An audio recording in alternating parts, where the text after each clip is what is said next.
Chapter 59 Nail. The monster is pulled away into the darkness. Our wish granted with seconds to go. Its energy, a disgusting miasma that ate away at all that it touched, disappears even from their senses. Good job, Nail. I can't believe it. Wow. A cacophony of voices fills our mind like a blade of energy slicing through. We fall to one knee, even as the wounds that shredded our body slowly heal. Nail, is it over? Can I make the wish? I hear within our mind. Yes, we reply, knowing it will be heard. Separate us. Seconds pass, the voices within us echoing in excitement. A pulse of energy flashes through our body, and we scream. Our vision fades, reducing back to normal levels, even as my energy drops and drops. I fall to all fours, retching. A soft hand touches my back, patting me softly. You did it, Nail. I hear energy filling my system. I didn't do anything, Tuba, I reply, pushing to my feet. We did. We all did. I motion to the crowd of Namekians, my brothers, that surround us. I could not have done it without you. As he starts to reply, I hold up my hand for a moment. Use the final wish to restore the damage done to the planet. I say, knowing my friends are listening.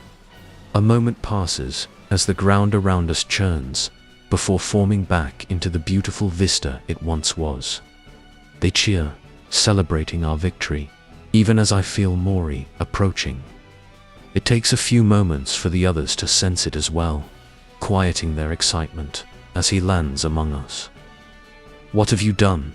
Mori asks, his voice whisper quiet. The collective watches me, wondering how I will reply.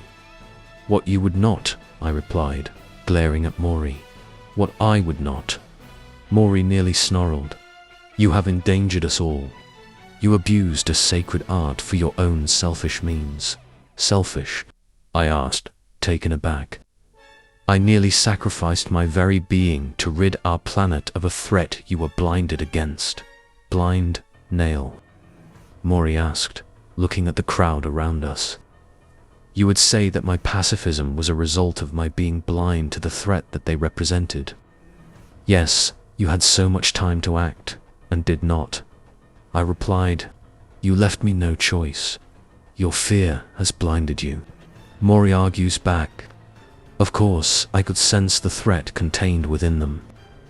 I could sense that the young one held us no ill will, and even considered us friends, ignoring your hostility. I do not know, Nail, I quoted. I sensed a great shift.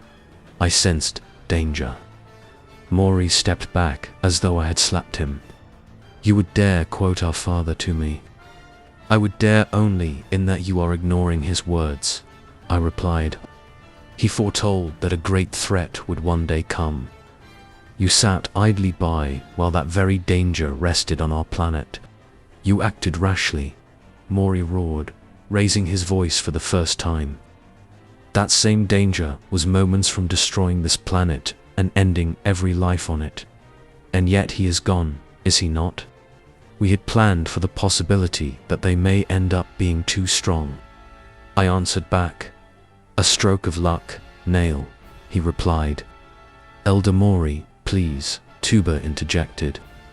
I'm sorry for the subterfuge, but we truly did plan to use the Dragonballs. If they were too strong, a waste. Elder Mori replied. 3 wishes, when one would have sufficed. Nail would have you believe that he wished to save our people, but what he truly wanted was to be right. Otherwise, he would have wished the Saiyans away, instead of abusing fusion to fight them first. A soft murmur fills the silence, as the crowd of Namekians absorbs Mori's wisdom. I did what must be done, Mori, I reply, lifting my chin. You are a fool, Nail, Mori replied, turning away. And we shall see if your actions lead to ruin, after all. ADF $YHTP. QFH. The very air shimmered around him as he worked. Little sparks of energy, like petals in the wind, invisible to any eyes but his own. An array of screens float in a lazy circle around him. In each, a different person fights for their lives. As the Frost Demon's eyes slowly examined each, his hands and feet tapped away at keyboards. Which ones? As he continues to watch, a screen on the lower level glows brightly.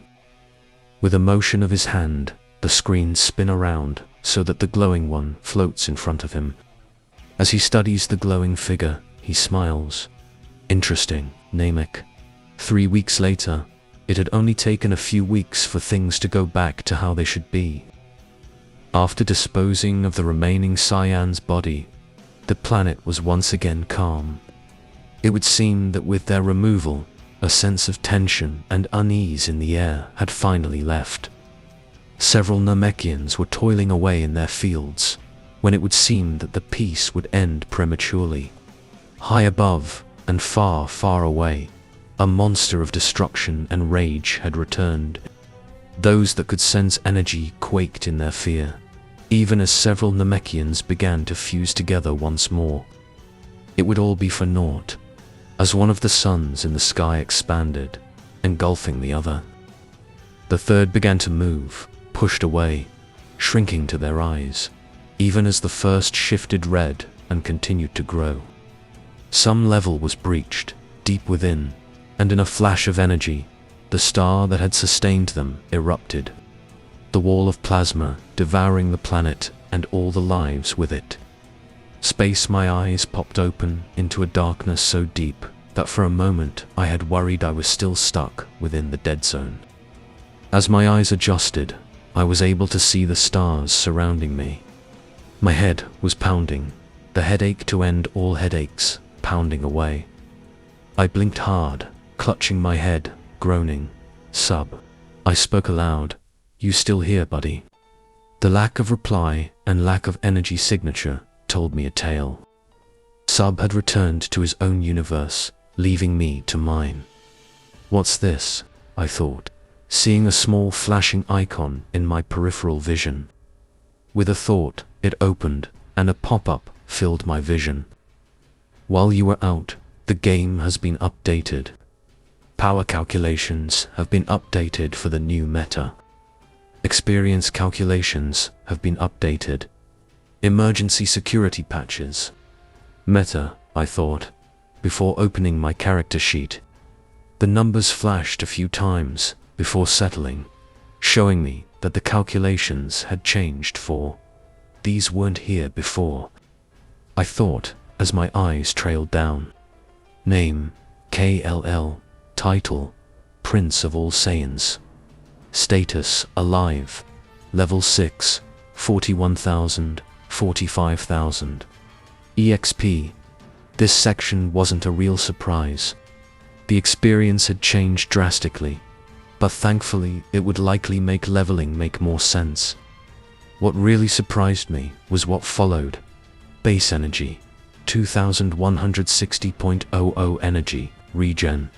114,480.00 power level, 686,880.00 energy modifier, 58.70 final power level, 40,319,856.00 final power level with false Super Saiyan, 95,270,256, 0 final power level with legendary Super Saiyan.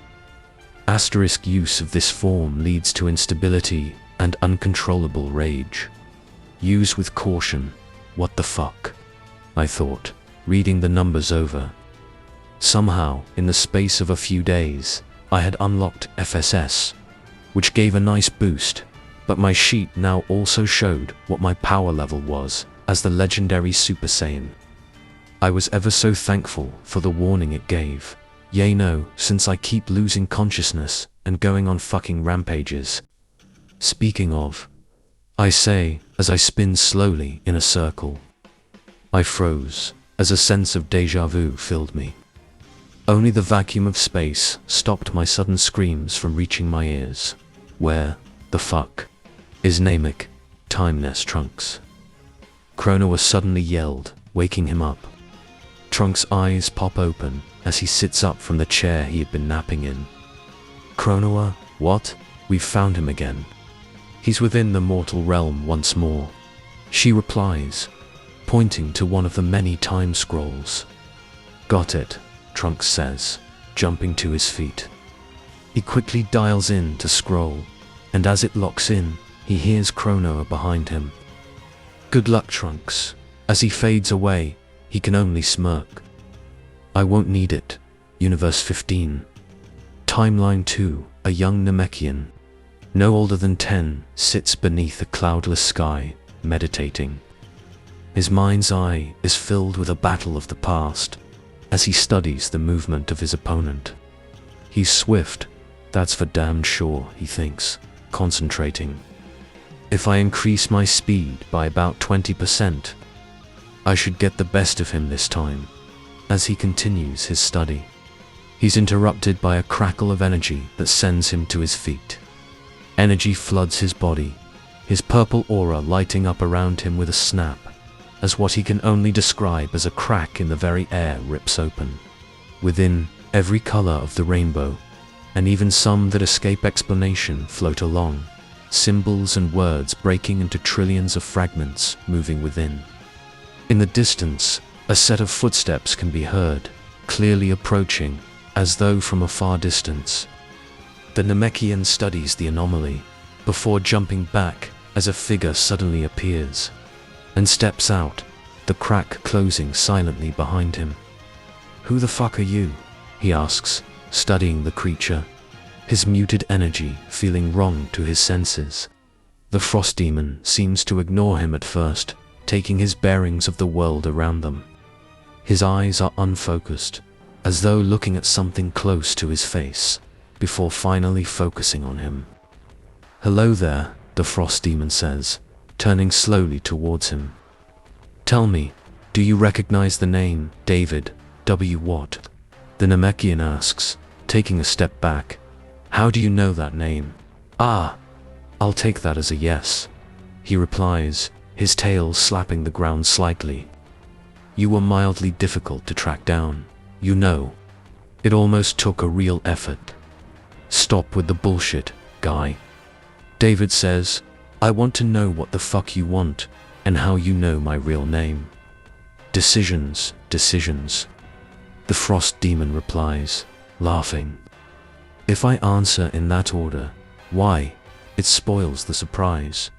It's my favorite part, don't you know? So, to answer your questions, I know your real name because you are a gamer, much as I am a gamer.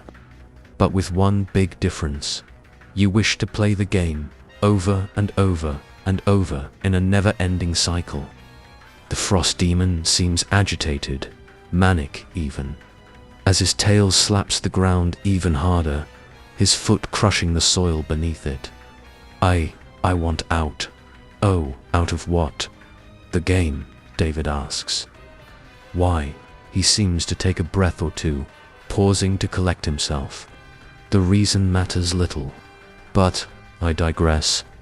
I believe I have a question to answer that remains. You asked me what I wanted. He raises his hand, a ball of dark red energy forming within, pointed towards David.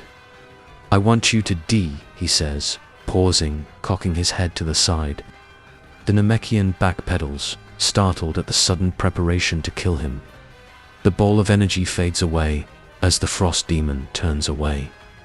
Hold on to that thought, will you, David? He says, as his back faces the Namekian.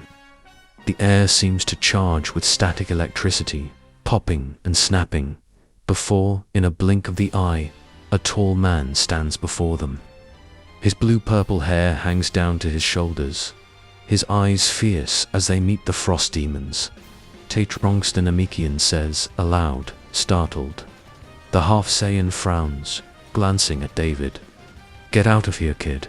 It's about to get bad here. Trunks orders. If you can leave the planet, do so. What? He replies. I can help.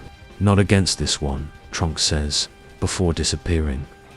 He appears a half-foot from the frost demon, his fist slamming into the palm of the monster, the crackle of energy smashing the ground into the dust for miles around.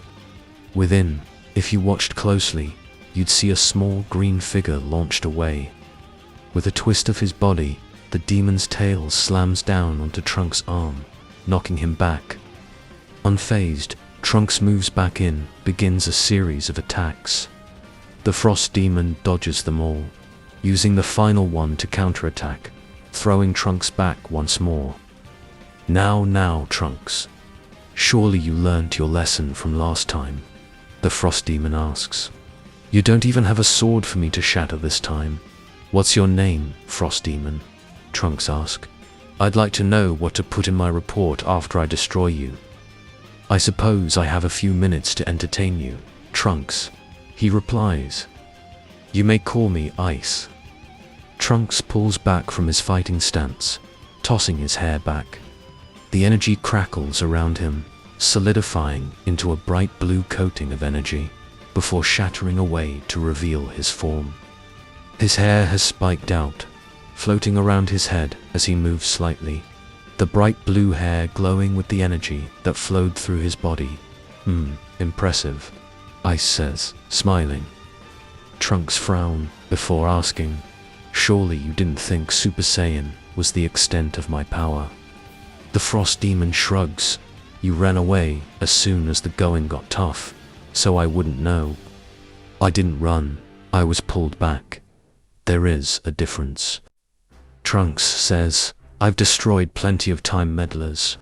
I have more than enough power for the likes of you, the likes of me.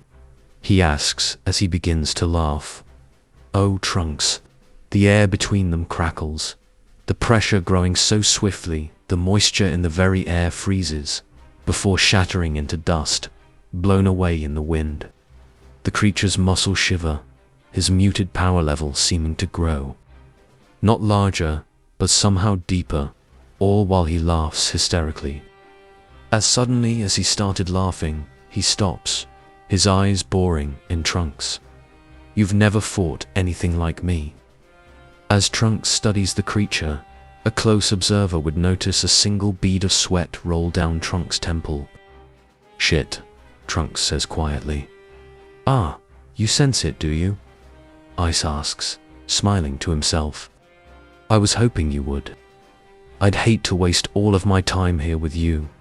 So why don't you get back to the time nest and leave me to it? Trunks seems to growl, nearly snarling. His aura, flowing blue around him, begins to sparkle and spark. How about you shut up? Ooh, testy now. Looks like you might actually be Vegeta's son, after all, Ice says, laughing once more. The aura around Trunks sharpens, spiking each and every way, seemingly alive, moving of its own volition. With a loud thump, it spins wildly, solidifying round Trunks' form, before shattering like glass, motes of burning energy shooting in every direction. Ice jumps straight up, the area he once stood washed away in the wave of power, even as his eyes follow the unseen movements of Trunks. Trunks appears in front of him, a powerful kick slamming into the frost demon, launching him back nearly a mile, only be stopped in mid-air with a spine-bending knee by Trunks. With an explosion of energy, the frost demon's form nearly blurs, the sky around them darkening as the temperature drops far below zero. Is this better, Ice? Trunks asks, his energy thrumming with every beat of his heart. I'll be fair, Trunks, and admit that I did not know that that was possible, Ice replies. Trunks' hair has spiked completely, sharpening into little needle points of glowing blue energy. His air sparks with little motes of energy, seemingly flaking off at random, only to burn away as they float off. Every now and then, an arc of blue electricity will travel along his body, burning the air around him. Looks like you have never fought anything like me, Trunks replies, smirking. Ice's eyes widen at the quip before he snarls back. So it would seem. He reaches up, seemingly into nothing, moving his hand from left to right. As he does so, his energy, so deep before, explodes out and around him. His energy burns the very air around them, seemingly growing and growing and growing. As it does, even Trunks begins to worry. Thankfully, it slows its growth, stopping just short of Trunks' own power. TCH, looks like I am still limited in this form. Ice says, no matter. I'll be sure to correct this oversight in the future. There is no future for you, Time Meddler. You are charged with time manipulation and disruption of the natural order. Your sentence will be death, Trunks says, before disappearing from sight. Ice ducks down, Trunks' leg just barely slicing through the air, inches above. His tail wraps around Trunks, tossing him aside, Ice rapidly following behind. Trunks spins, right himself, just in time to block a kick to his midsection, a fist passing through where his head would have been had he straightened out completely. He pushes the foot down, his own fist slamming into the forearm of the frost demon, the energy within sending a shockwave through the very fabric of the universe. Ice throws the next punch, his knuckle barely glancing Trunks' cheek, who in turn catches his chin with a hard cross, knocking him back. He spins as he does, his tail slapping Trunks across the face, sending him spinning through the air. A ball of roiling purple energy forms in his mouth, released in Trunks' direction. The blue-haired youth spins, his hand glowing bright white as a sword of energy forms, whipped up to slice completely through the beam of energy. As his vision clears, he manages to lean out of the way of a sharp beam of energy that may well have killed him, shoving all of his energy into his speed to rocket back and around. Ice meets him in midair, trading blows back and forth, mostly blocked, the few that make contact only barely at best. With a roar, Trunks' energy explodes, launching Ice back, who barely dodges the wicked blade of Trunks' energy sword that he formed in an instant. Far, far below, the Namekian Satar, as he was known to his people, had not sat idly by. He wasn't sure what that frost demon was here for besides his death, but he wouldn't stand idly by and allow it to happen. After rushing around to village after village, he now stood before the 7 glowing Namekian Dragonballs. Arise, Porunga, and grant for me my wishes, he yelled as the energy pulsed faster and faster. The 2 glowing fighters had continued their onslaught, slowly damaging each other, but neither slowing down. The sky, frozen as it was, darkened even deeper. Damn it, Ice says, pulling back. Looks like our time here is up, Trunks. I'm not letting you go anywhere, Ice. Trunks replies, you may not, but the Namekian Dragon Balls have a different opinion, Ice says, motioning off to the side. Trunks looks over, and far below, in the distance, he could see the towering form of the Namekian dragon forming. I see, as he turns back, his eyes widen in horror at the sight before him. Au revoir, Trunks, Ice says, before releasing a blast of energy towards the planet far below. Almost instantly it connects, cracking the mantle as it sears its way into the core. No, Trunks yells, even as his body disappears. As the planet cracks, shattering, a ripple of energy travels outward, spreading out to coat the entire universe. No one remained to see a crack in existence close, nor the hand of a monster marking a name off his list. Time Nest Trunks appear within the Time Nest, instantly dropping back to base form, lest his power alone destroy it. The loss of energy sends him to his knee, as Kronoa runs over. Trunks, are you okay?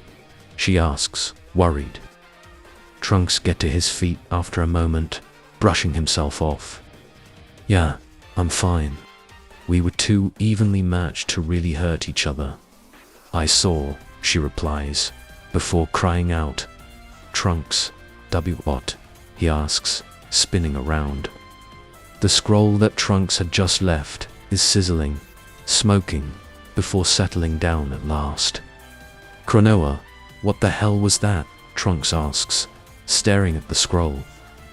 Cronoa cautiously approaches, reaching out her hand to softly touch the scroll. She frowns, before pulling her hand back like she was burned. T-Trunks, everyone within that timeline is gone, Cronoa says, her eyes filling with tears. The whole universe, it's dead. The room is silent, but for her sobs, as Trunks' mind races. Who is Ice, and what are they doing?